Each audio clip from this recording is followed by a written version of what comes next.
وہاں پر نہ کوئی لنگڑا ہوگا نہ لولا ہوگا نہ کوئی بچہ ہوگا بلکہ ساروں کی پوری بھرپور جوانی ہوگی. اور بتایا گیا کہ مردوں کا ایسا معلوم ہوگا کہ پورے شباب کے اندر وہ ہے اور ان کے شباب میں ہر لمحہ بجائے اس کے کہ بڑھاپے کی طرف مائل ہوں شباب کے اندر تازگی اور نکھار بڑھتا جائے گا. کیا جہنم کے اندر بھی اسی طرح کے لوگ سزا پائیں گے؟ وہاں بھی میدان محشر میں تو اسی پر ہم قیاس کر سکتے ہیں. تو جہنم کے اندر بھی ان کو بہت بعض روایتوں میں آیا ہے کہ ایک ایک کی بیٹھک سینکڑوں سینکڑوں میل دراز کر دی جائے گی تاکہ جہنم کے انگاروں پر بیٹھنے میں مزہ آ جائے. دنیا کے اندر ایک خاندان جو سارا نیکوکار تھا کہ جنت میں بھی وہ خاندان ایک جگہ پر ہوں گے، اسی طرح ایک خاندان جو بدکار تھا وہ بھی ایک جگہ پر ہوگا. اپنے مومن خاندان کی یکجائی سے ان کے محبت اور خاندانی ماحول کی خوشی ہے. بسم الله الرحمن الرحيم. يا أيها الذين آمنوا اتقوا الله حق تقاته ولا تموتن إلا وأنتم مسلمون. واعتصموا بحبل الله جميعا ولا تفرقوا. واذكروا نعمة الله عليكم إذ كنتم أعداء فألف بين قلوبكم فأصبحتم بنعمته إخوانا وكنتم على شفا حفرة من النار فأنقذكم منها كذلك يبين الله آياته لعلكم تهتدون. یہ سورہ آل عمران کی آیتیں ہیں. 15 سال کے بعد جب اللہ کے بندوں نے مالک کی ایک بات کو پورا کر دکھایا، مکے میں ایمان لائے یا مکے سے دعوت حق ان کو پہنچی ان کے قبیلے میں، انہوں نے باپ دادا کے طریقے کو چھوڑ کر اللہ کی بندگی کی طرف رکھتے اور ہر طرف سے ان کا گھیراؤ ہوا، ہر قدم پر ان کی مخالفت کی گئی، لیکن وہ چوٹے کھاتے ہوئے اللہ کی راہ میں صبر کے ساتھ آخرکار ہجرت کرتے مدینے پہنچے ہیں اور وہاں 1 سال کے بعد صبر کے میدان میں اپنی جان کی قربانی پیش کی ہے اور اس کے بعد احد کی جنگ میں بھی اللہ کی راہ میں لا کر سب کچھ لگا دیا. تو مالک ان کے سامنے یہ بات رکھ رہا ہے کہ دیکھو تمہارے اندر سے ایک عظیم شان تبدیلی آئی ہے اور تمہاری ساری حالت بالکل بدل گئی ہے. اس سے 10 سال پہلے کا جو تمہارا مدینہ تھا اس کو اپنے خیال میں لاؤ کہ تم ایک ہی باپ کی اولاد تھے اور تو حضرت کے لوگوں، لیکن دشمنی کا یہ عالم تھا کہ کوئی زمانہ ایسا تمہارے اوپر نہیں گزرا ہے کہ ایک دوسرے کے خون کے پیسے نہ ہو. میں نگاہ پر جاتی تھی تو تمہاری آنکھوں میں خون کرا، تمہارے اندر مشترک دین تھا اللہ کے علاوہ، تم شرک پر جمے ہوئے تھے، تمہارے معبود تھے اور اسی طرح سے ان کے سماجن کا تمہاری جنگ بھی ان کے معبود تھے اور زندگی تمہاری یہاں تک تنگ ہو گئی تھی کہ آخرکار آگے جا کر تم نے یہ طے کیا تھا کہ ایک شخص کو ہم اپنا بادشاہ بنا لیں اور دونوں قبیلے کے افراد اس کو تاج پہنائیں، اس کو اپنا بادشاہ مان لیں اور اس طرح سے یہ جو خون خرابہ ہو رہا ہے یہ ختم ہو جائے. فرمایا کہ تمہاری حالت تھی لیکن اللہ نے کس آسانی کے ساتھ جیسے آگے ہاتھ والے نسخے سے تمہاری اصلاح فرمائی ہے کہ اللہ کے دین کی دعوت تم تک پہنچی اور تم دونوں نے قبول کر لیا. اس سے پہلے تمہاری حالت تھی وہ کس طرح سے بدل گئی. تمہارا حال یہ تھا کہ ایک دوسرے کے خون کے پیاسے تھے تو اللہ کا بے نقلے بھی تو کیونکہ تم بھی ایمان لے آئے اور تمہارے دشمن جن کو تم پہلے دشمن سمجھتے تھے وہ بھی ایمان لے آئے. اب اتحاد ہو گیا ہے اللہ کے اوپر، اللہ کی بندگی پر، اللہ کے دین پر، اللہ کے رسول کے آخری رسول ہونے، اور ایک بات کے اوپر جو کچھ ہونا ہے وہ یہاں نہیں بلکہ آخرت میں قیامت کے دن اللہ کے فیصلے کے بعد ہونا ہے۔ اس ایمان کی برکت سے حال یہ ہو گیا کہ تم ایک دوسرے کے بھائی بن گئے، اب وہ دشمنیاں ختم ہو گئی، خواب و خیالوں دماغ کے کنارے کے پاس کھڑے ہوئے تھے۔ ایک طرح ایسا تھا اس دنیا میں بھی برباد ہو رہے تھے اور اس کے بعد ہمیشہ کی بربادی تمہارا انتظار کر رہی، لیکن اللہ نے تم پر رحمت فرمائی اور ایمان کے ذریعے سے تم کو بھائی بھائی بنا دیا۔ تو سارے فساد جو آپس میں ہو سکتے ہیں، ساری دشمنیاں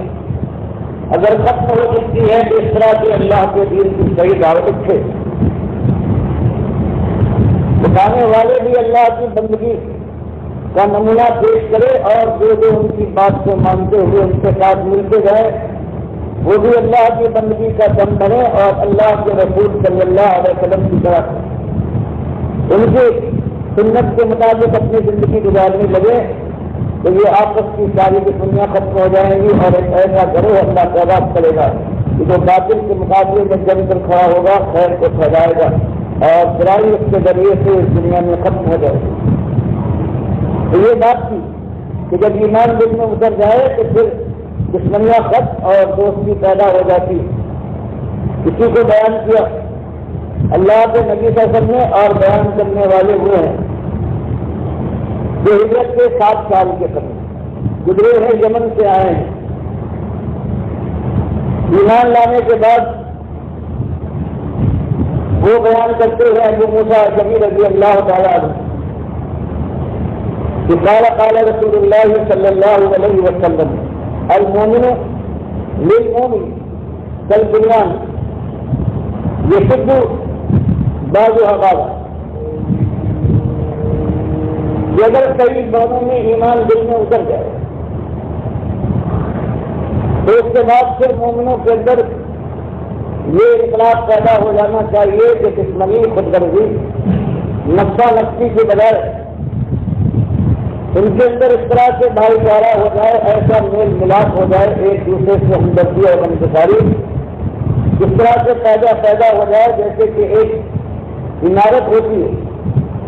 تو اس کا ایک ایک پتھر یا ایک ایک چیز، کیونکہ ایک عمارت کی ہوئی، اس لیے آپس میں ان کا تعلق یہ ہوتا ہے کہ ایک دوسرے کی مدد کرتے ہیں، جڑے رہتے، اور اس طرح سے جب عمارت کی یہ اینٹیں اور پتھر جب گر جاتے ہیں تو ایک بنیاد مرکوز بن جاتی ہے کہ عمارت پھر اچھی جگہ سے نہیں ہلتی، حوادث کا مقابلہ کر سکتی ہے۔ اسی طرح سے بیان کیا کہ جب تم اسلام کی عمارت کے تم سارے ایمان ڈالو، اسی کے ٹکڑے ہو، اسی کی اینٹیں ہیں، اسی کے پتھر ہو، تو تمہارے لیے بھی لازم ہے کہ ثابت کر دو کہ تم سچے مومن ہو اور اس لیے اپنے مومن بھائی کے ساتھ تمہارا رشتہ محبت کا، مروت کا، رحمت کا، ایثار کا اور اپنی جان جو نجاور کرنے کا ہونا چاہیے۔ اگر یہ ہے تب تمہارا ایمان معتبر، ورنہ اگر تم یہ نہیں کرتے بلکہ نفسا نفسی ہے اور سب سے پہلے اپنی ذات کو ترجیح دیتے ہوئے اپنے بھائی کا خیال نہیں ہے تو یہ سمجھ لو کہ تم ایمان کے معاملے میں پکے نہیں ہو، بلکہ تمہارے اندر بڑی خامیاں ہیں۔ اور ایسے لوگوں سے جو ایمان اور اسلام کی عمارت بنے گی، بہرحال اس میں کمزوری ہے، وہ کسی وقت وہ گر سکتی ہے، اس کے اندر پائیداری نہیں ہے۔ اور اس کے بعد نبی صلی اللہ علیہ وسلم نے شب کا بینا عطا دیے، پھر اپنی دونوں ہاتھوں کی انگلیوں کو ایک دوسرے میں ڈال کر دکھایا کہ اس طرح سے مسلمان کو ایک دوسرے کا ساتھی ہمدرد و غمگسار ہونا چاہیے۔ اسی چیز کو دوسرے صحابی ہے نعمان بن بشیر، اور یہ ایسے خوش قسمت ہیں کہ یہ خود بھی صحابی ہے، کمچن تھے اللہ کے نبی صلی کے زمانے میں، اور ان کے والد بشیر رضی اللہ تعالیٰ عنہ یہ بھی صحابی ہیں، اس لیے ان کے لیے رضی اللہ عنہما کہا گیا۔ ایک ہو تو ادب، اور ایک سے زیادہ ہوں، دو ہوں تو عنہما، اور بہت سے ہوں تو عنہم کرتے ہیں، عربی کا فائدہ۔ جیسے اللہ کے نبی کا سب نے فرمایا مثل المؤمن فی توادہ وتراحمہ وتعاطفہ مثل الجسد، وہ لوگ جو ایماندار ہیں ان کی مثال آپس کی محبت میں، آپس کی رحمت اور حسن سلوک میں، آپس کی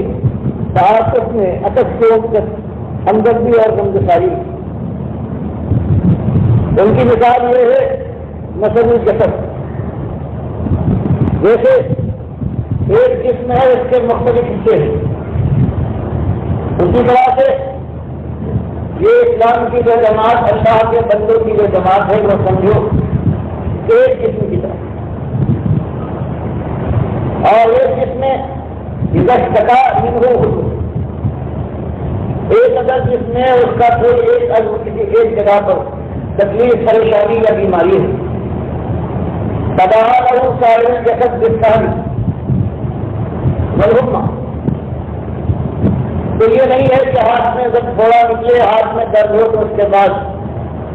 یہ ہاتھ کی انگلی جاگتی رہے اور باقی پورا جسم ہے وہ آرام سے سو جائے۔ ورنہ ایک جسم کے کسی ایک حصے کے اوپر اگر تکلیف ہوتی ہے تو پورا جسم ہے وہ اس میں شامل حال رہتا ہے۔ اسی طرح سے اگر مسلمان کہ ایک فرد کے اندر کوئی پریشانی، کوئی غم ہے، تو پھر چاہیے کہ پوری مسلمانوں کی جو جماعت ہے مومنوں، وہ ہر ایک اس غم کو، اس پریشانی کو محسوس کرے، اور جو ایماندار نہیں ہے ان کی طرح نہ ہو جائے کہ چلو اگر اس کو تکلیف ہے تکلیف برداشت کرتا رہے، ہم کو تو خیر سے زندگی گزارنے کا موقع ملا ہے، ہمیں کیا پڑی ہے کہ ہم اس سے غم میں شریک رہیں۔ ورنہ ایمان اور بے ایمانی میں یہی فرق ہے۔ یہ دونوں روایتیں جو آپ کے سامنے آئی ہیں یہ بخاری اور مسلم کی روایت ہے، اور بیان کیا گیا کہ ایک مومن ہے وہ شفیع الخلق، خود غرض اور اپنے مقصد کا چاہنے والا نہیں ہوتا، بلکہ بڑا رحم کرنے والا ہوتا ہے، اس کا بے انتہا رحم کرنے والا، شاید کہ جب اللہ کی راہ میں اس کو باطل کے مقابلے میں اترنا پڑے اور جب تک نوبت پہنچ جائے اس وقت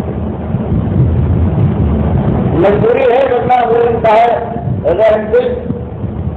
ہوتا ہے۔ اور اسی لیے نبی صلی اللہ علیہ وسلم نے یہ جریر ابن عبداللہ البجلی رضی اللہ تعالیٰ عنہ جب رسول اللہ صلی اللہ علیہ وسلم نے فرمایا من لا یرحم الناس لا یرحمہ اللہ، رواه البخاری اور مسلم، کہ جو انسانوں پر رحم نہیں کرتا اور رحم وہی نہیں کرتا جو مقصد پر، جس کو اپنی غرض ہے اور جس کے اندر نہ شرافت ہے نہ دل کی نفی ہے، لیکن مومن کے لیے کہا گیا مومن ایسا نہیں۔ اور جو ایسا ظالم ہے جس کے رحم دل نہیں ہے، جس کا ایمان معتمد نہیں ہے، جو لوگوں کے ساتھ رحم کا رویہ اختیار نہیں کرتا، لا یرحم اللہ، تو اللہ بھی اس کے اوپر یہی فرماتا ہے۔ وہ اللہ کی نگاہ میں وہ انتہا افضل ہے اللہ کی نگاہ میں، جو مالک اس سے خوش ہونے کی بجائے پروردگار اس کے ناراض، اور یاد تک کہ ابو قتادہ حارث بن ربیع رضی اللہ عنہ روایت کرتے ہوئے کہا نبی صلی اللہ علیہ وسلم انی لاقوم اذا الصلاۃ واريد ان اتقبل فيها، کہ میں نماز پڑھانے کے لیے کھڑا ہوتا ہوں، جماعت کی نماز، اور دل میں آتا ہے مثلاً یہ فجر کی نماز ہے، اس میں لمبی قرات تو عزم و پکار شدید، اور پھر میں سنتا ہوں کہ کوئی بچہ ہے جس کی ماں جماعت میں شامل ہے اور وہ کہیں رو رہا ہے آواز کے ساتھ. یہ سننے کے بعد کی صلاتی کراہیت ان اشد والا امی روا البخاری، تو میں اپنی نماز تک کو مختصر کر دیتا ہوں اس خیال سے کہ اگر لمبی نماز پڑھاؤں گا بچہ روتا رہے گا، اس کی ماں پریشان سے پریشان پر ہوتی رہے گی، اس لیے میں نماز تک تو دیکھتی محبوب میری آنکھوں کی ٹھنڈک ہے. تو یہ بتایا جا رہا ہے کہ مومن تو عجیبی مخلوق ہے آج کے لحاظ سے. آج اس کا تصور نہیں ہے. آج تصور تو یہ ہے کہ جو خود غرض ہو اپنے فائدے کے اوپر ساری دنیا کے نقصان کی پرواہ نہ کرے. اگر ساری دنیا میں آگ لگ رہی ہے تو کچھ پرواہ نہیں ہے، اگر اس کو اور اس کے بال بچوں کو فائدہ پہنچ رہا ہے بالکل ہر طریقے سے جانتے ہوئے تو دوسری بات خدا نہیں ہے. خالص دنیا ہے، یہی دنیا خالی ہے. اس لیے آج انسانیت کا یہ عالم ہے. ایمان اس کے ناپید ہو جانے کے بعد ہمیشہ بھی ہوتا ہے. تو اس کا علاج یہ بھی ہے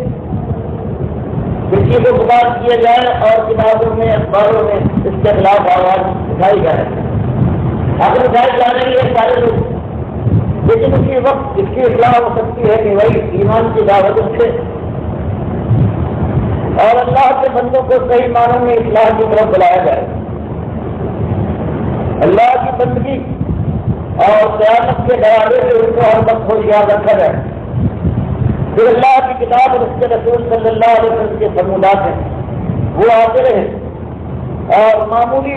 سے بات کو بھی قرآن و حدیث کے ذریعے سے نگاہوں میں کے سامنے لایا جائے اور بڑی اور اس سے بڑی بات ایمان کی بات ہے، اس کا تو بڑا حق ہے. اسی لیے اللہ کے نبی کا سب یہ بتا دیا ہے کہ جب کوئی ایسا ہے کہ مومن کے حق کو مارتا ہے اور اس کا حق ادا نہیں کرتا تو وہ چاہے بنیادی لحاظ سے جتنی حیثیت والا کیوں نہ ہو لیکن وہ فقیر ہے، وہ محتاج اور مسجد ہے، چاہے وہ ایماندار بھی ہو چاہے روزے اور نماز بھی کرتا ہو. اور اس کے لیے بھی خطرہ ہے کہ ہو سکتا ہے کہ ایک مدت تک جو کم اور زیادہ ہو سکتی ہے اس کو جہنم کی آگ میں جھونک دیا جائے اور پھر جب اس کے گناہ جلد جو ہو تب اس کو باہر نکالا جائے. بخاری کی روایت بھی یہی ہے. تفصیل یہ مسلم کی روایت میں ہے کہ نبی حسن ہم ایک دن کہتے ہیں ابو ہریرہ رضی اللہ تعالیٰ عنہ کی روایت ہے کہ قال کہا نبی صلی اللہ علیہ وسلم نے اتدرون من المفلس، کہ میرے ساتھیوں تمہیں خبر ہے بتا سکتے ہو کہ مفلس کسے کرتے. قالوا صحابہ نے جواب دیا المفلس فینا من لا درہم لہ ولا متاع. یہ اللہ کے نبی صلی اللہ علیہ وسلم ہمارے یہاں مفلس وہ سمجھا جاتا ہے جس کے پاس نہ تو مال ہو درہم کی شکل میں نہ سال و سامان ہو. تو خاص یہ سننے کے بعد اللہ کے نبی صاحب نے فرمایا اصلی مفلس میری امت کا وہ ہے ان المفلس من امتی من یاتی یوم القیامت بصلاۃ و صیام و صدقہ.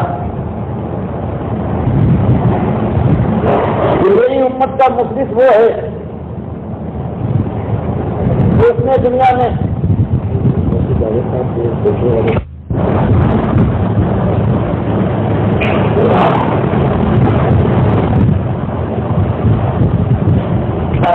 ساتھیوں سے مفلس کون ہے تو صحابہ کرام نے فرمایا کہ ہم تو مفلس کو سمجھتے ہیں کہ جو اس کے پاس مال نہ ہو اور سامان نہ ہو میری امت کا اصلی مشرق وہ ہے کہ قیامت کے دن وہ آئے گا کہ سلاطن و قیامین میں دیکھا ایماندار بھی ہوگا اور اس نے معاملات بھی عبادات بھی کی ہوں گی، نمازیں بھی پڑھی ہوں گی، روزہ بھی رکھا ہوگا اور زکات بھی ادا کی، لیکن اس کے ساتھ ساتھ ویاتی اس حالت میں آئے گا وہ تب شکل نہ آگا کہ اس نے کسی مسلمان بھائی کو برا بلا کہا ہوگا خبر قسم سے، وہ قدر کو آگا کسی کے اوپر جھوٹا الزام لگایا، وہ اکلا مال آگا اور کسی کا مال اس نے ناجائز طریقے سے کھا لیا، دفعہ کا دما آگا کسی کا خون بہایا ہوگا، وہ گوادہ آگا کسی کو بھی مارا پیتا ہے۔ تو یہ حضرت مومن بھی ہے، ہو سکتا ہے کہ بھائی ان کی تعریفیں کی جا رہی ہوں، لیکن موت نفس کے اپنے تکبر میں اور اپنی خودغرضی میں ان کا عالم یہ تھا کہ حدوں کو توڑنے والے تھے اور مسلمانوں کو کمزوروں کے ساتھ یہ ظلم کرنے والے تھے۔ تو بنایا کہ وہاں اللہ فیصلہ کرے گا اور اس کے دربار میں مال و دولت کا معاملہ تو نہیں ہے، چاہے وہ خالص نیکیاں ہیں یا برائیاں ہیں۔ تو ان صاحب کی نمازوں اور روزوں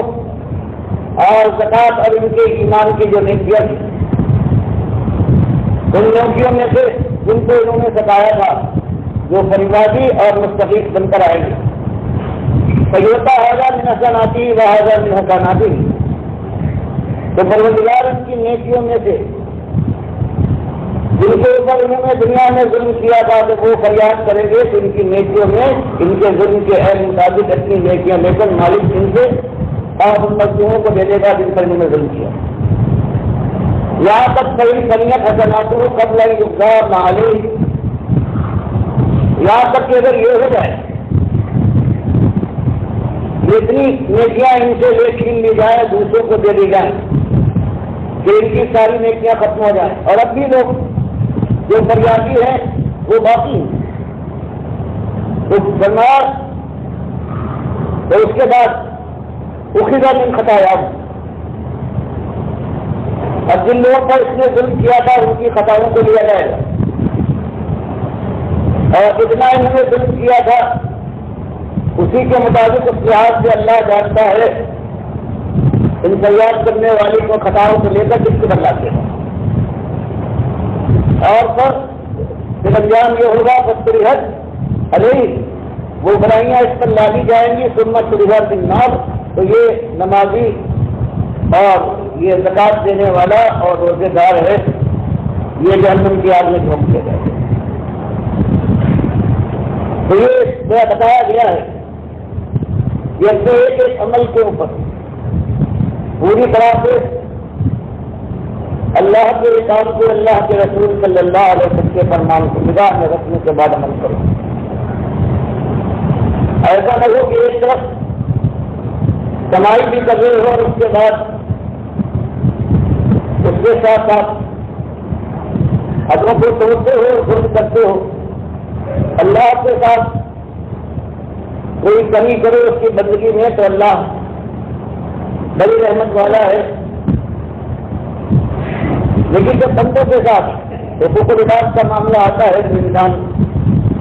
دنیا میں بے پرواہ ہو جاتا ہے، لیکن اللہ کی طرف سے بڑی سختی ہوتا ہے۔ اس طرح سے اللہ کے نبی صلی اللہ علیہ وسلم ہمیشہ یاد دلاتے تھے ہر موقع پر کوئی موقع ہو، چاہے وہ جنگ پر فتح حاصل کی ہو یا کوئی غم کا موقع ہو، ایک بات یاد دلاتے تھے اور اچھی بات یہ تھی کہ خوشی اور غم کا یہ موقع نہیں ہے، اصلی خوشی حاصل ہوگی اللہ کے فیصلے کے بعد، جس کو آپ سے بچا لیا جائے گا اور جو جنت میں داخلے کا پروانہ پا جائے گا وہ جیتا اور وہ خوش ہوا، اس کی خوشی دائمی اور سرمدی ہے۔ اور اس روز جو ناکام ٹھہرا اور آپ نے جھوٹنے کا حکم دے دیا گیا، وہ چاہے دنیا میں پوری زندگی عیش کے ساتھ گزار چکا ہو، لیکن ایک خوشی کی یاد اس کو آ کر اس نے غم کے اندر ذرہ برابر بھی کمی نہ کرے گی۔ تو اس طرح سے کوئی موقع وہ جس حالت میں اللہ کے نبی صلی اللہ علیہ وسلم اپنے صحابہ کے ساتھ کرتے تھے تو ہمیشہ ایک ہی بات کہ آپ ان کو ہر وقت اپنی نگاہ کے سامنے رکھو، اپنی جیت قیامت کے دن کی جیت ہے، اور وہ صرف اس وقت حاصل ہو سکتی ہے کہ اللہ کے فرمان کو، اس کے نبی صلی اللہ علیہ وسلم کے طریقے کو اپنی نگاہ کے سامنے رکھ کر، اور اس دن راجپور سے ہمیشہ لفظہ اور تنخواہ رہتے ہوئے اپنے قدم کو ٹھیک رکھنے کی کوشش کرو، اور اگر صحیح یہ غلط پڑ جائے تو اس کے بعد پھر اللہ کے توبہ استغفار کر کے پھل دو۔ یہ ایک طریقہ ہے، اور جو مومن ہے اللہ نے بتایا ہے تو ان کا یہی طریقہ ہوتا ہے۔ خود فرمایا کہ میں دن میں 70 بار سے بھی زیادہ میں استغفار اور توبہ کرتا ہوں، بندگی دکھاتا ہوں کہ میں اللہ کا بندہ ہوں، حالانکہ اللہ نے میرے لیے ارشاد فرما دیا ہے کہ آپ سے نہ کسی اگلی بات کے بعد ہے نہ کسی پچھلی بات کا سوال کیا جائے گا۔ تو اس طرح سے یہ ایسی چیز ہے کہ اگر اللہ توفیق دے تو اس کو اپنے نگاہ میں رکھیے اور انتظار کیجیے اس دن کا کہ جب آخری سانس کا چکا لگنے والا ہو، وہ چاہے اپنے بستر پر یا اللہ کے راستے میں میدان جنگ میں یا اللہ کے دین کی دعوت دیتے ہوئے کسی طرف سے اللہ کی یہ رحمت آ جائے کہ شہادت کا موقع نصیب ہو، تو اس وقت تک کے لیے تو اس وقت یہ معاملہ سامنے آ جائے گا اور فرشتوں کی چڑھائی سنا۔ اللہ مجھے بھی توفیق دے اور آپ حضرات کو بھی۔ اب یہ قاعدہ یہ ہے